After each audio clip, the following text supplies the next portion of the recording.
Assalamualaikum warahmatullahi wabarakatuh.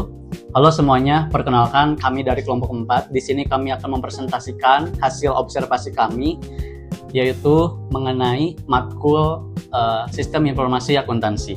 Perlu diketahui teman-teman bahwa di era digital ini, memahami bagaimana data mentah itu berubah menjadi informasi keuangan secara rinci.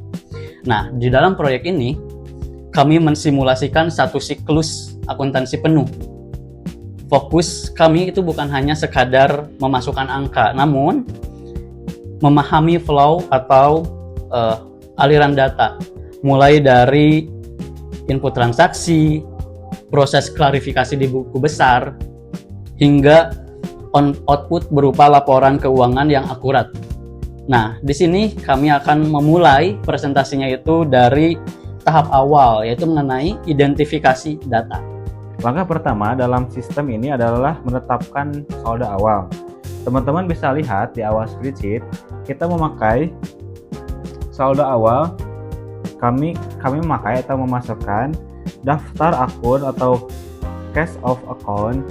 Ini adalah fondasi sistem kita. Kami memastikan setiap akun memiliki kode uniknya masing-masing.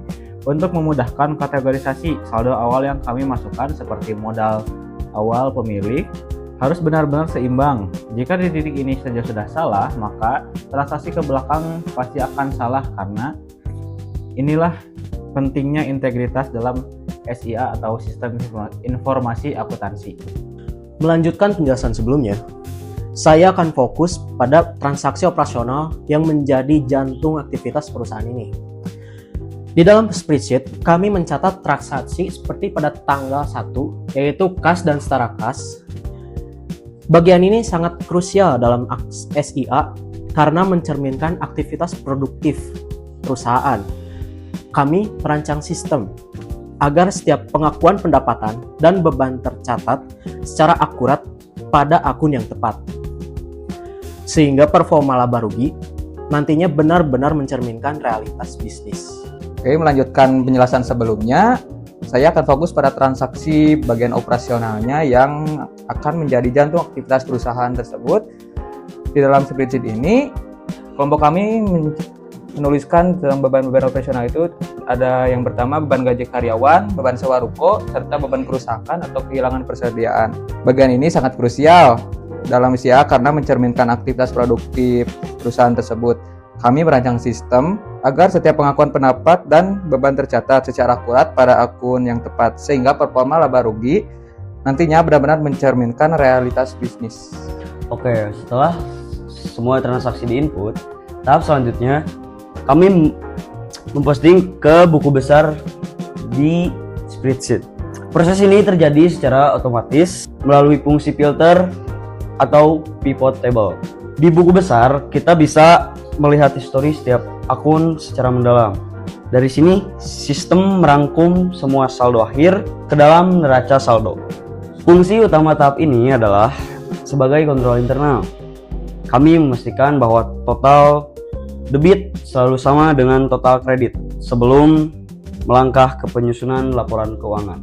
Oke teman-teman, sekarang kita sampai pada output atau produk akhir dari sistem informasi akuntansi, yaitu laporan keuangan. Berdasarkan data yang telah diproses, sistem kami menghasilkan laporan laba rugi yang menunjukkan performa perusahaan yang sehat. Selanjutnya, kami menyajikan neraca yang menggambarkan posisi keuangan, di mana total aset seimbang dengan penjumlahan liabilitas dan ekuitas. Keakuratan di lembar ini adalah bukti bahwa aliran data dari jurnal hingga laporan telah berjalan secara sistematis. Sebagai kesimpulan dari materi yang telah dipresentasikan, yaitu proyek spreadsheet ini membuktikan bahwa sistem informasi akuntansi harus memenuhi 3 unsur, yaitu input yang akurat, proses yang sistematis, dan output yang informatif. Melalui simulasi ini, kami belajar bahwa ketelitian dalam setiap baris transaksi di spreadsheet sangat menentukan kualitas keputusan yang akan diambil. Demikian presentasi dari kelompok kami. Semoga penjelasan mengenai siklus dan sistem ini dapat memberikan gambaran yang jelas bagi kita semua. Sekian, terima kasih. Assalamualaikum warahmatullahi wabarakatuh. Wow.